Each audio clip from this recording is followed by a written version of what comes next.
Welcome, traveler of time, to tonight's gentle journey into the quiet corners of history.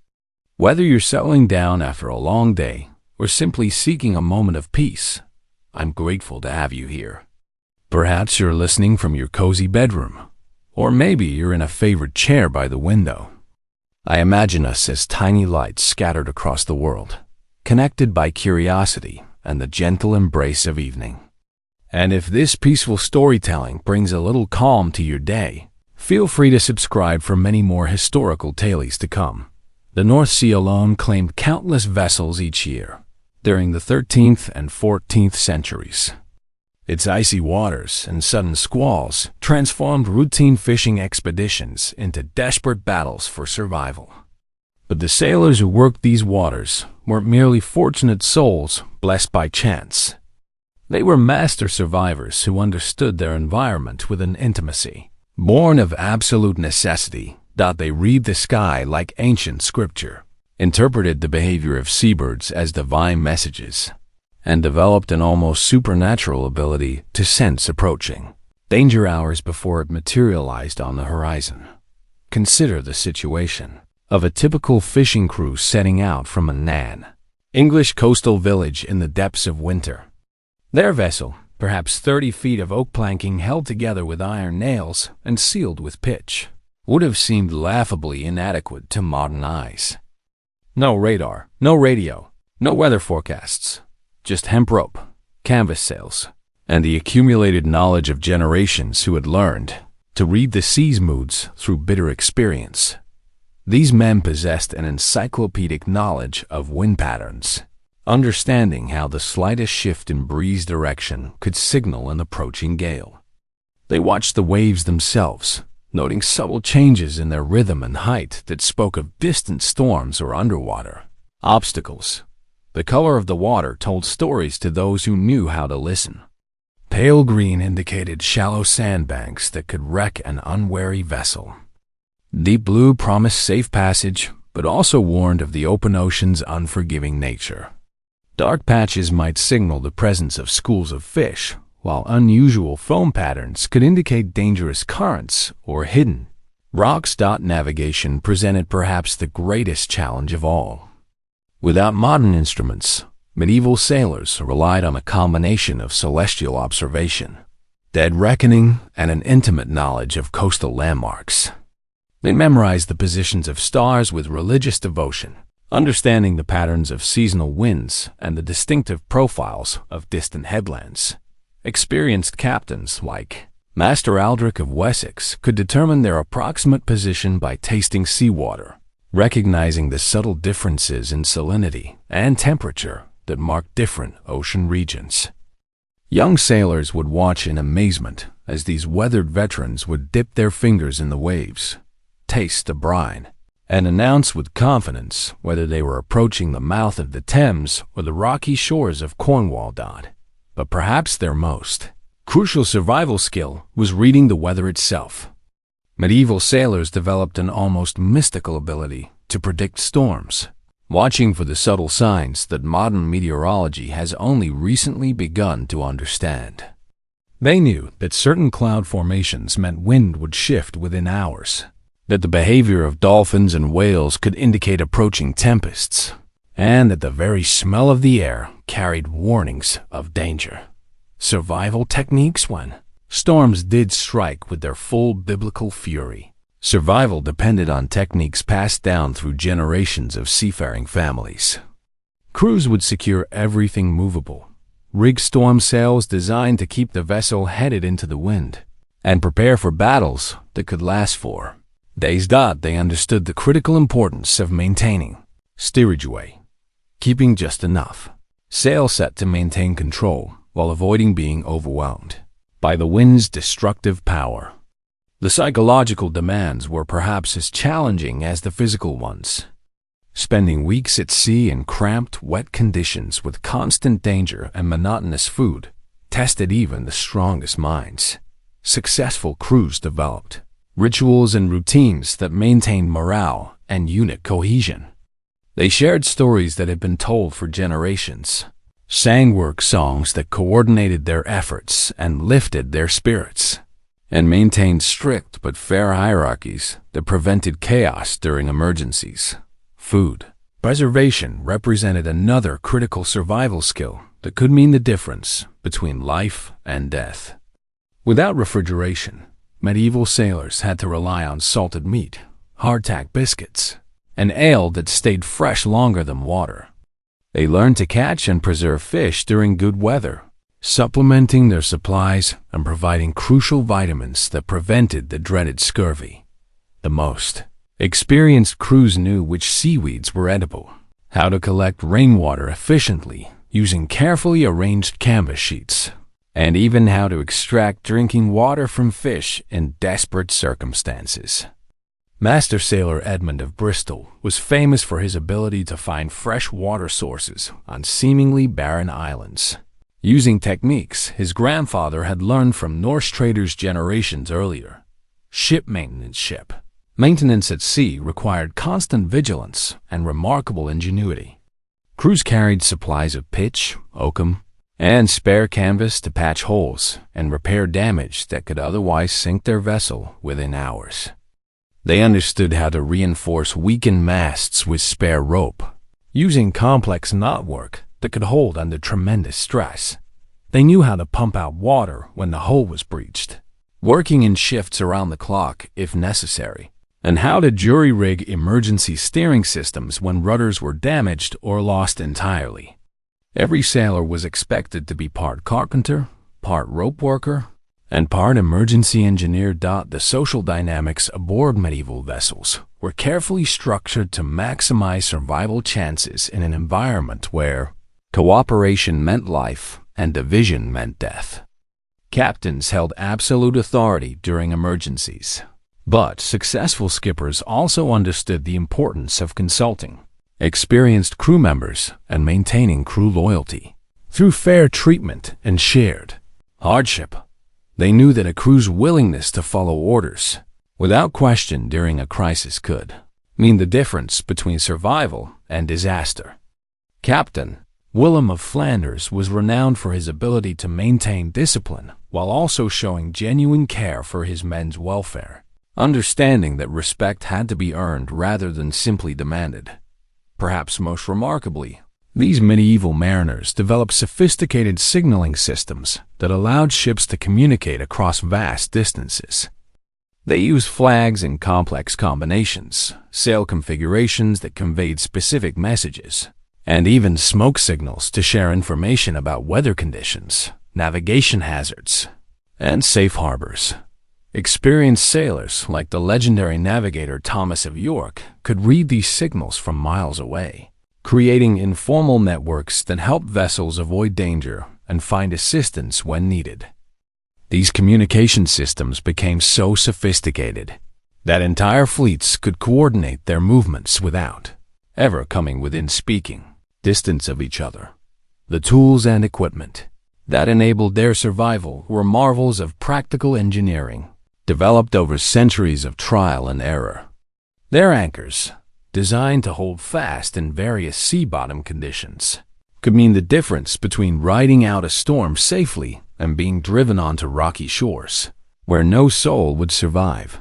Their ropework was an art form in itself, with specific knots and splices designed for different conditions and loads. A properly tied bowline could hold a man's weight in a howling gale, while a carefully crafted splice could join two ropes so seamlessly that the connection was stronger than either rope alone. Even there, clothing was specially adapted for maritime life. Oiled wool garments provided warmth even when soaked through with spray, while specially designed boots provided grip on slippery decks when a single misstep could mean plunging into the icy depths. Medieval sailors also developed remarkable techniques for dealing with the constant threat of fire aboard wooden ships packed with tar, canvas, and other flammable materials. They understood how to fight fires with sand rather than water, which could make the flames spread faster. They used wet canvas to smother flames and even seawater when properly applied. Most importantly, they organized their vessels to minimize fire risks while maintaining the ability to cook food and provide warmth during cold voyages. Designated cooking areas were lined with metal and sand. Fire watches were maintained around the clock, and emergency equipment was always ready for instant use. Navigation mastery. The navigation techniques they developed were surprisingly sophisticated, combining mathematical principles with practical observation in ways that wouldn't be formally understood for centuries. They used lead lines to measure water depth and identify bottom conditions, helping them determine their position relative to known coastal features. The lead line wasn't just dropped randomly. Experienced sailors like Master Navigator Geoffrey of Dover knew exactly how to interpret the samples of mud, sand, or shells that stuck to the lead weight. Different harbors had distinctive bottom compositions, and a skilled navigator could identify his location by examining these samples, even in complete darkness. They understood how to use the sun's position, not just for direction finding, but for determining latitude with remarkable accuracy.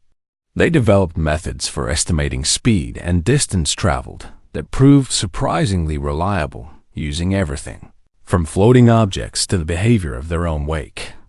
But beyond all these technical skills, medieval sailors possessed something that no amount of modern technology can replace: an intimate, almost spiritual connection to the sea itself. They understood that survival depended not just on fighting the ocean, but on working with it, reading its moods, and responding accordingly. They developed an intuitive sense for when to push forward and when to seek shelter, when to take calculated risks, and when to exercise extreme caution. This wisdom couldn't be taught from books or learned in classrooms. It had to be earned through years of patient observation and sometimes painful experience. Stories of survival, the stories of their survival against impossible odds, continue to inspire us today. Tales of crews like that of Captain Harold the Bold, who navigated by stars through 3 weeks of continuous storms, repairing catastrophic damage with nothing but ingenuity and determination while sharing their last water rations and maintaining hope of rescue. These weren't just lucky escapes or divine interventions. They were triumphs of human knowledge, courage, and cooperation in the face of nature's ultimate test. Each successful voyage represented the culmination of generations of accumulated wisdom, passed down from father to son, from master to apprentice in an unbroken chain of maritime tradition. As we drift toward sleep tonight, let us remember these brave souls who challenged the medieval seas with nothing but wooden ships and iron wills. Their legacy lives on in every sailor who still reads the sky for weather signs, in every captain who understands that true seamanship means respecting the ocean's power while never surrendering to it. The deeper wisdom, the wisdom of these ancient mariners, extended far beyond mere navigation and weather reading. When storms did strike with their full fury, medieval sailors had developed an arsenal of techniques that could mean the difference between life and death in the churning chaos of the open sea. Picture yourself aboard the merchant vessel St. Catherine, commanded by Captain Robert of Kent, as black clouds gather on the western horizon. The wind begins to howl through the rigging with an otherworldly voice, and mountainous waves start building like moving hills of dark water. This is when centuries of hard-won knowledge would be put to the ultimate test. The first priority was always to secure the ship itself. Sailors would work with desperate efficiency to batten down every hatch, lash down anything that could become a deadly projectile, and reef the sails to prevent them from being torn to shreds by the screaming wind. They knew that a single loose barrel or coil of rope could become a bone-crushing weapon as the ship pitched and rolled in the storm's grip. But perhaps their most crucial survival technique was something called heaving to. When the storm became too violent to make any forward progress, experienced sailors would set their sails and rudder in a specific configuration that would cause the ship to essentially pause in the water, riding out the waves rather than fighting them. It was like teaching the vessel to dance with the storm instead of wrestling against its overwhelming power. Young sailor apprentices like Martin of Cornwall would watch in amazement as Master William demonstrated this technique, showing how a vessel that seemed about to be torn apart could suddenly find a rhythm with the waves, rising and falling in harmony rather than fighting a battle it could never win. Survival engineering. Medieval sailors also understood the critical importance of maintaining their strength during these ordeals. They would ration their food and fresh water with mathematical precision, knowing that a storm could trap them for days or even weeks. They carried hardtack, a nearly indestructible biscuit that could last for months, and salted meat that provided essential protein when fresh food was impossible to obtain or prepare. The ship's cook, often an older sailor named something like Old Peter or Steady John, would become one of the most important people aboard during a crisis. His ability to prepare hot meals in impossible conditions, to fairly distribute meager rations, and to maintain some semblance of normalcy through the familiar rituals of mealtime could be crucial for maintaining morale. When it came to navigation, during storms, these mariners relied on techniques that seem almost supernatural to our modern minds. They could estimate their position by the color and temperature of the water, the behavior of seabirds, and even the smell of the air. Some claimed they could taste the nearness of land in the salt spray, detecting the subtle difference between deep ocean water and coastal currents. Master Navigator Benedict of Normandy was legendary for his ability to find land in the worst weather. During one famous storm, when his ship was blown far off course for 6 days and nights, he guided them to safety by following the flight pattern of a single gull that appeared through the driving rain. His knowledge of bird behavior and ocean currents allowed him to deduce that land lay in the direction the bird was heading, even when no other signs were visible. The construction of their vessels themselves was a testament to survival engineering developed over centuries. Medieval ships were built with flexibility in mind, designed to bend and flex with the waves rather than resist them rigidly. The hull planks were carefully overlapped and sealed with oakum and tar, creating a shell that could twist and move while maintaining its watertight integrity. Even if water did breach the hull, sailors were masters of emergency repairs. They could use everything from sailcloth to wooden plugs carved from spare timber to keep their ships afloat. Carpenter's mate Thomas the Younger was famous throughout the Channel ports for his ability to patch holes that seemed impossibly large, using techniques that combined traditional woodworking with desperate improvisation. Fire and social dynamics. Fire was perhaps the most dreaded enemy aboard these wooden vessels. Yet medieval sailors had developed sophisticated methods for prevention and control.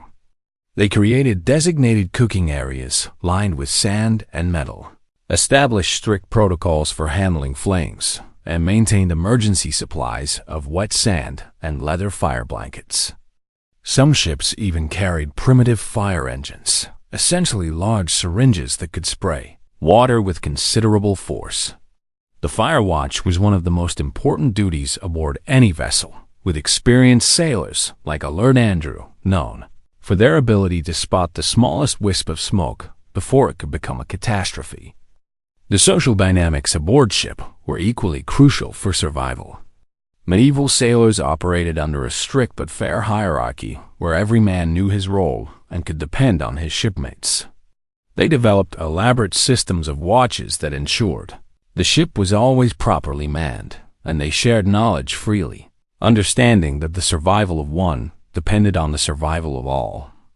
When young sailors like Little Hugh first came aboard, they were paired with experienced mentors who taught them not just the technical skills of seamanship, but the unwritten codes of maritime brotherhood. These relationships often lasted for years, creating bonds stronger than family ties. Reading nature's signs. These remarkable seafarers also possessed an intimate knowledge of the sea's moods and personalities that went beyond simple observation. They could read the subtle signs that preceded dangerous weather, from the particular way clouds formed on the horizon to the restless behavior of dolphins and whales. They knew which winds brought clear sailing and which carried the seeds of destruction. Master Edmund of the Western Isles was renowned for his ability to predict weather changes days in advance. He would watch the behavior of jellyfish, the color of the sunset, the way seaweed moved in the current, combining dozens of subtle observations into remarkably accurate forecasts. His knowledge saved countless lives over his long career. When death did claim members of their crew, medieval sailors had developed rituals and practices that helped maintain morale and prevent the spread of disease. Bodies were quickly, but respectfully, committed to the sea, wrapped in sailcloth with weights to ensure they sank rapidly. These ceremonies served both practical and spiritual purposes, honoring the dead while protecting the living. The funeral rites weren't just about disposing of bodies. They were carefully crafted rituals that helped the surviving crew members process their grief and fear while reaffirming their bonds with each other. Captain Roger, the faithful, was particularly respected for his ability to conduct these ceremonies in ways that brought comfort rather than despair. Psychological resilience. Perhaps most remarkably, these ancient mariners possessed an unshakable psychological resilience that allowed them to face the sea's terrors again and again. They developed superstitions and traditions that gave them a sense of control over the uncontrollable, from lucky charms and protective prayers to elaborate rituals for appeasing the sea spirits they believed governed their fate. Sailors like Hopeful James would carry small tokens from home: a child's wooden toy, a wife's embroidered handkerchief, a pressed flower from their mother's garden.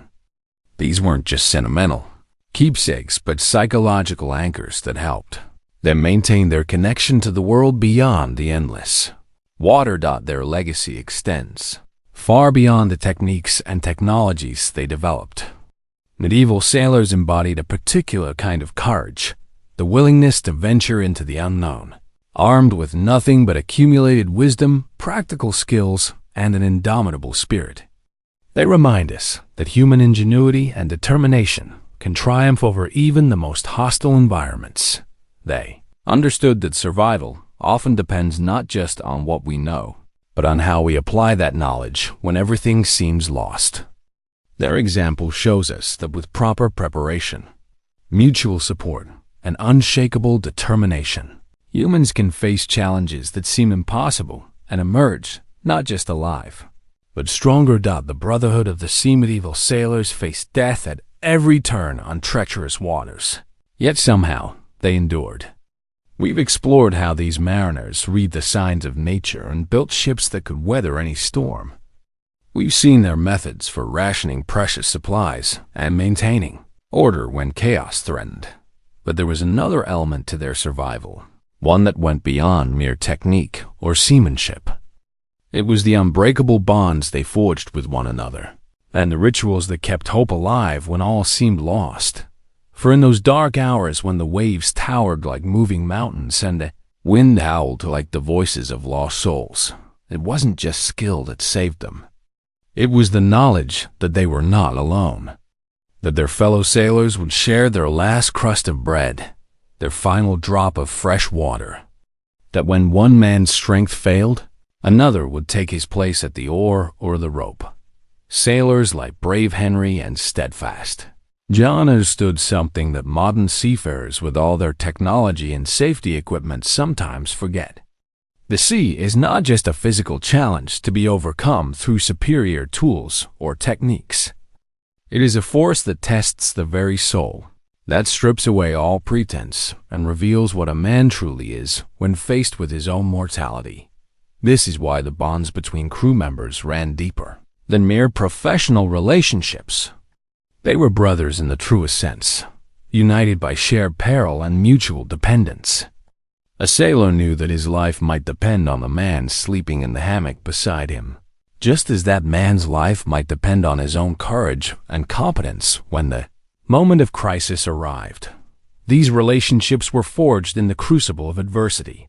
When storms struck and the ship became a wooden prison tossing helplessly in the grip of titanic forces, men like faithful Marcus and steady William discovered reserves of strength they never knew they possessed. They learned to work together with an efficiency born of desperation, each knowing his role and executing it without question or hesitation. The power of story, but it wasn't just about survival. In the long, monotonous stretches between ports, when the wind died and the ship sat becalmed on glassy seas that stretched endlessly in all directions, these same men who had fought death together now fought boredom and despair.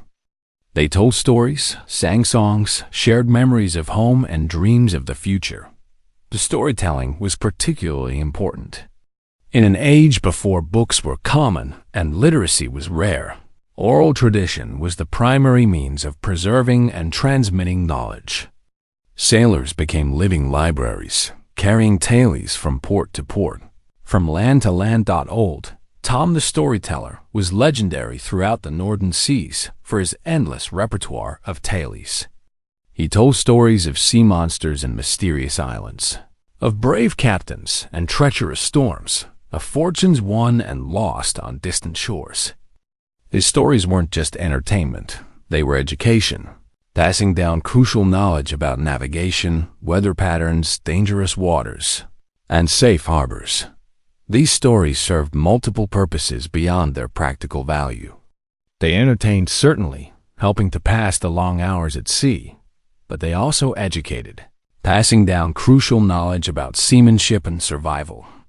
Most importantly, they served to bind the crew together, creating a shared mythology that reinforced their sense of identity as seafaring men. They were not just individuals thrown together by chance, but members of an ancient brotherhood that stretched back through the centuries to the first men who had dared to venture beyond sight of land.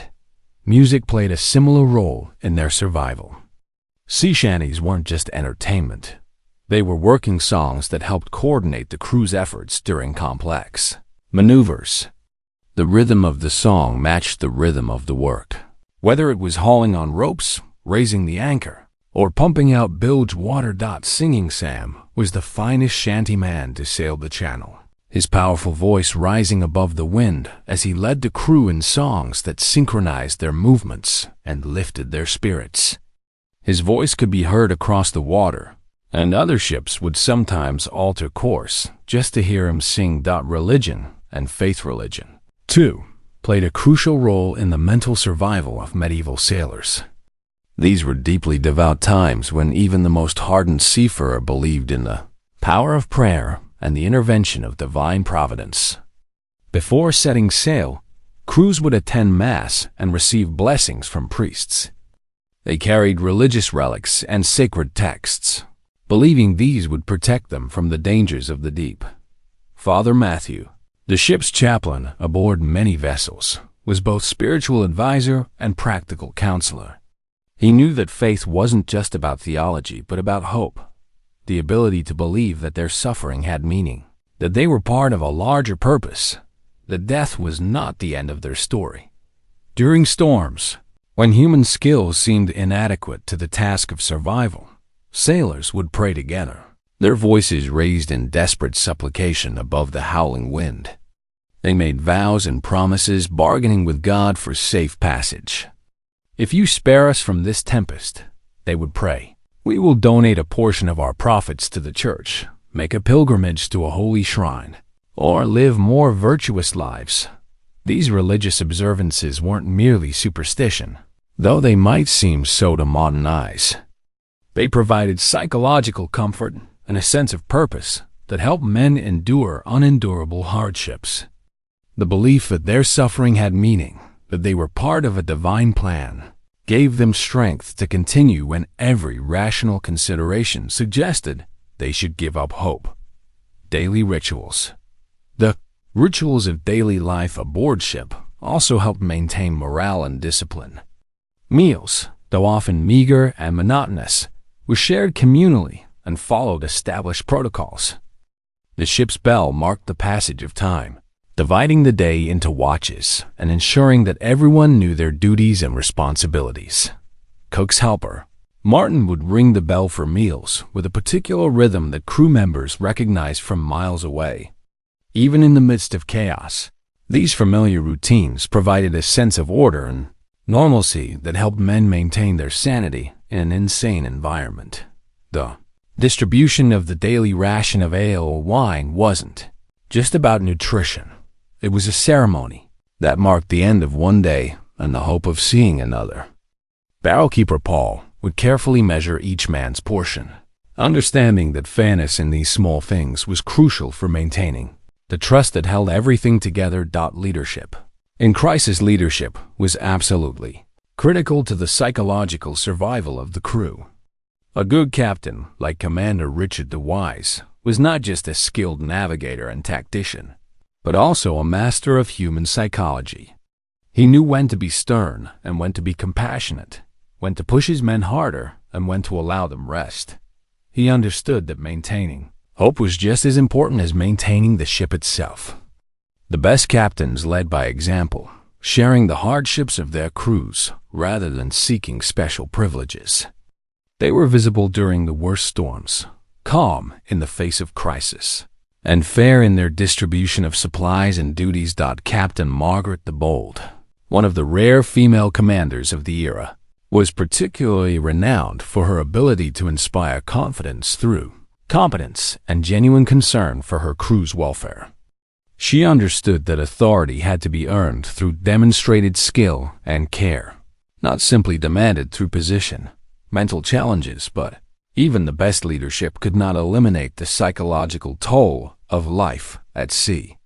Sailors faced not just physical dangers, but mental and emotional challenges that could prove just as deadly. The isolation, the uncertainty, the constant proximity to death, all took their toll on men's minds and spirits. Some sailors cracked under the pressure, becoming lost in madness or despair. They might throw themselves overboard in the grip of some delusion, or become violent and threatening to their shipmates. When this happened, the crew had to deal with it as best they could, often restraining the afflicted man until the crisis passed, or, in extreme cases, putting him ashore at the next port. Poor Mad Geoffrey was well known in the port towns for his wild tales of sea monsters and phantom ships. Once a competent sailor, years at sea had left him unable to distinguish between reality and the nightmares that haunted his sleep. The sailing community took care of him as best they could, understanding that his condition was an occupational hazard that could befall any of them. Medieval merchants were also skilled diplomats who had to navigate complex webs of local customs, trade regulations, and political sensitivities. Master Merchant Robert of Flanders spoke 6 languages fluently and had memorized the trading customs of dozens of different cultures. He knew which gifts would open doors in Byzantine ports, which ceremonies must be observed in Islamic cities, and which local officials required careful negotiation rather than direct confrontation. These diplomatic skills often proved more valuable than sailing expertise.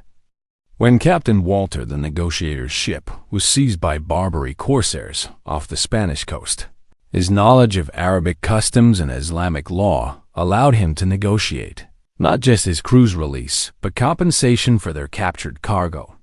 His ability to quote Quranic passages and demonstrate respect for local traditions transformed what could have been a catastrophic loss into merely an expensive delay. The seasonal rhythms of medieval trade created their own challenges and opportunities. Merchants had to time their voyages to coincide with favorable weather patterns while ensuring they reached markets when demand was highest. The spice trade was particularly complex, with different regions demanding different products at specific times of year. Master spice trader Antonio of Venice spent years learning that pepper was most valuable in northern Europe during winter months, while cinnamon commanded higher prices in spring when wealthy households were planning elaborate Easter celebrations. This knowledge allowed him to schedule voyages that maximized profits, but it also meant that delays could transform profitable ventures into financial disasters. Women in maritime commerce, though often overlooked in historical accounts, women played crucial roles in medieval maritime trade. Merchant wives like Dame Margaret of Sandwich managed complex business operations while their husbands were at sea, making decisions about investments, suppliers, and market timing that could determine a voyage's success or failure. Dame Eleanor of Portsmouth was renowned throughout the Channel ports for her ability to predict market trends and manage currency exchanges. When her husband, Captain Thomas, was delayed by storms for 3 months, a shrewd trading in wool futures not only preserved their capital, but actually increased their profits. Her success inspired other merchant families to give their wives greater roles in business decisions. Some women became merchants in their own right, particularly widows who inherited established trading operations. Dame Catherine of Dover commanded her own fleet of 3 vessels and was respected as one of the Countess de Severus of Dover commanded her own fleet of 3 vessels and was respected as one of the shrewdest negotiators in the wine trade. Her success came partly from her ability to access markets and information networks that were sometimes close to male merchants, particularly in regions where women held significant economic power. The technology of commerce, the tools and techniques of medieval commerce, were constantly evolving as merchants sought competitive advantages. The development of double-entry bookkeeping by Italian merchants revolutionized business record-keeping, allowing for more accurate tracking of profits and losses across multiple ventures. Master accountant Brother Francis of the London Guildhall developed innovative methods for calculating currency exchanges that accounted for regional variations in coin weight and purity. His techniques allowed merchants to maintain accurate records, even when dealing with dozens of different currencies across various kingdoms and city-states. Navigation instruments were equally crucial for commercial success. The magnetic compass, gradually adopted from Chinese innovations, allowed merchants to maintain course even in cloudy weather. The astrolabe enabled more precise latitude calculations, while detailed charts marked safe harbors, dangerous shoals, and reliable water sources. Merchant navigator Master Benedict of Cornwall was famous for his collection of over 50 detailed charts covering routes from Iceland to Constantinople. These weren't just navigational aids, but commercial intelligence, marking seasonal wind patterns, tidal schedules, and even the locations of friendly taverns where ships could resupply without attracting unwanted attention from competitors or tax collectors. Seasonal cycles and annual rhythms. The medieval trading year followed predictable cycles that shaped the lives of merchant families across Europe. Spring brought the resumption of large-scale voyages after winter storms, with ships departing for distant markets, carrying manufactured goods to exchange for raw materials and exotic luxuries. Summer voyages were often the most profitable, but also the most dangerous, as calm weather allowed longer journeys, but also made ships vulnerable to pirates, who knew merchant vessels would be heavily loaded with valuable cargo. Master Merchant Hugh of Cornwall always traveled in summer convoys of at least 5 ships, reasoning that mutual protection was worth the reduced profits from shared markets. Autumn brought the rush to complete trading cycles before winter storms made long voyages impossible. This created opportunities for merchants willing to take calculated risks, as late-season demand often drove prices higher. However, it also led to disasters when merchants pushed their luck too far, attempting dangerous voyages in deteriorating weather to maximize profits. Winter was traditionally a time for planning, maintenance, and local trade. Merchant families would use these months to analyze the previous year's results, plan new ventures, and arrange financing for the coming season. Ship owners would have their vessels hauled out for repairs, replacing worn rigging and patching damage accumulated during months at sea. The human cost of commerce behind every successful merchant venture lay countless personal sacrifices that affected entire families and communities. Children grew up barely knowing their fathers, who might be absent for 6 months or more each year. Wives faced constant uncertainty about their husband's fate, knowing that news of disasters often arrived months after the events themselves. The wife of merchant sailor Thomas of Kent spent 3 years believing herself a widow after false reports of her husband's death in a Mediterranean storm. She had remarried and started a new family when Thomas returned, creating a legal and emotional crisis that required intervention from church authorities. Such situations were common enough that canon law developed specific procedures for handling the complexities of presumed death and remarriage among seafaring families.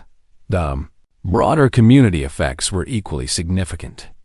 Coastal towns dependent on maritime trade experienced boom and bust cycles that could transform thriving communities into struggling villages almost overnight. The failure of a major trading expedition could bankrupt local suppliers, unemployed dock workers, and reduce tax revenues that supported everything from road maintenance to charitable institutions.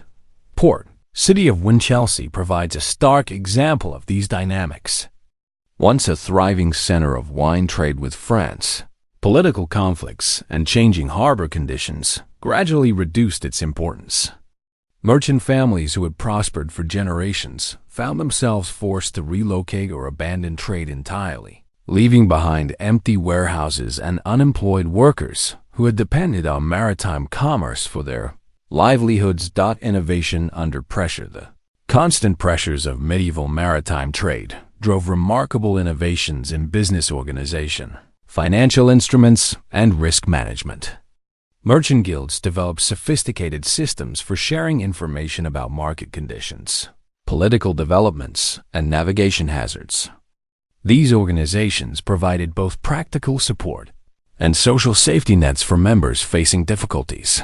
The Hanseatic League represented perhaps the most successful example of cooperative commercial organization. This confederation of merchant cities and trading companies dominated Northern European commerce for over 3 centuries, providing its members with political protection, standardized weights and measures, and coordinated responses to piracy and unfair taxation. Insurance concepts emerged gradually as merchants sought ways to spread risks across multiple investors. Early forms of marine insurance allowed ship owners to transfer some risks to specialized underwriters, while partnership agreements shared both profits and losses among multiple participants. These innovations laid the groundwork for modern financial markets and insurance industries. The development of credit instruments allowed merchants to conduct business across vast distances without physically transporting dangerous amounts of gold and silver. Bills of exchange, letters of credit, and promissory notes created a paper currency system that facilitated international trade while reducing the risks associated with carrying valuable metals through pirate-infested waters. Legacy of medieval maritime commerce. The merchants and sailors who risked everything on medieval seas created more than individual fortunes. They established the foundations of global commerce that continue to shape our world today. Their willingness to venture into unknown waters, both literal and metaphorical, connected distant civilizations and facilitated the exchange of ideas, technologies, and cultural practices that would transform human society. Their innovations in business organization, financial instruments, and risk management provided templates that evolved into modern corporations, banks, and insurance companies. Their understanding of market dynamics, supply chain management, and international relations laid groundwork for economic principles that remain relevant today. Perhaps most importantly, these medieval pioneers demonstrated that human ingenuity and determination could overcome seemingly impossible obstacles. They showed that cooperation and mutual support were more powerful than individual competition, that shared risks could be managed more effectively than solitary ventures, and that the greatest rewards often came to those willing to help others succeed. The transformation of European society, cumulative effect of centuries of maritime trade, gradually transformed European society in ways that extended far beyond commerce. New foods, spices, and luxury goods from distant lands changed daily life for people at every social level. Ideas and technologies traveled with trade goods, spreading innovations in mathematics, astronomy, and engineering across cultural and political boundaries. The wealth generated by successful trading ventures funded the construction of great cathedrals, universities, and civic buildings that still grace European cities today. Merchant families became patrons of artists and scholars, supporting the cultural developments that would eventually bloom into the Renaissance. The demand for educated clerks and accountants expanded, literacy and numeracy throughout the merchant classes. Perhaps most significantly, the success of medieval maritime commerce demonstrated that prosperity could be created through peaceful exchange rather than military conquest.